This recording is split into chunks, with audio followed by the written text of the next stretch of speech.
Azərbaycanda şou biznesində son günlərin ən qalmaqallı və müzakirə olunan mövzularından biri gənc ifaçı Şəlalə Səsli ilə tanınmış müğənni Şəbnəm Tovuzlu arasında yaşanan müəllif hüquqları mübahisəsidir. Sosial şəbəkələrdə, xüsusilə TikTok platformasında sürətlə trendə çevrilən "Gəl mənə addım-addım" mahnısı ətrafında yaranan bu qalmaqal artıq təkcə iki ifaçı arasında olan şəxsi anlaşmazlıq deyil, həm də Azərbaycan musiqi sənayesində müəllif hüquqlarının qorunması, efir siyasəti və selektiv qadağalar mövzusunda ciddi suallar doğurur. Məsələ burasındadır ki, "Gəl mənə addım-addım" mahnısının ilk ifaçısı və təqdimatçısı məhz Şəlalə Səsli olub. Müğənni son günlər bir sıra televiziya proqramlarında çıxış edərək açıq şəkildə bildirib ki, mahnı ona məxsusdur və o bu mahnını satır. Şəlalə Səsli efirdə verdiyi açıqlamalarda özünü beynəlxalq platformalarda tanınan ifaçı kimi təqdim edərək, "Mən Amerikada qlobaldayam, hakerlərdən soruşa bilərsiniz" kimi rezonans doğuran fikirlər səslədi.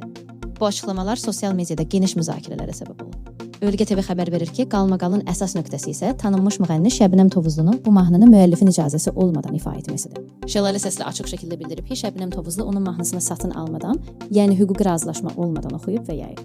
Buna baxmayaraq Şəbnəm Tovuzlu həmin ifanı hələ də TikTok platformasında paylaşmaqla davam edir. Hüquqşünasların da dediyi kimi bu hal Azərbaycan Respublikasının müəlliflik hüququ və əlaqəli hüquqlar haqqında qanununa ziddir və müəllifin razılığı olmadan əsərin ifası yayımı hüquqi məsuliyyət yaradır.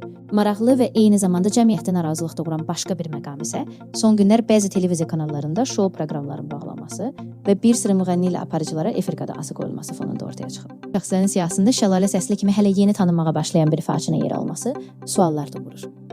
Cəmiyyət və sosial media istifadəçiləri haqlı olaraq soruşur. Necə olur ki, musiqi bazarına yeni daxil olan müəllif hüququ iddiası ilə çıxış edən Şəlalə Səsliyə efir qadağası qoyulur. Lakin illərdir efirlərdə olan dəfələrlə qalmaqallarla gündəmə gəlmiş Şəbnəm Tovuzlu bu qadağalardan kənarda qalır. Nəticə etibarilə bu qalmaqal təkcə iki müğənni arasında yaşanan şəxsi mübahisə deyil, bu hadisə Azərbaycan şou biznesində müəllif hüquqlarının real vəziyyətini, gənc ifaçıların hüquqlarının qorunmasını və efir məkanında ədalətli yanaşmanı gündəmə gətirir.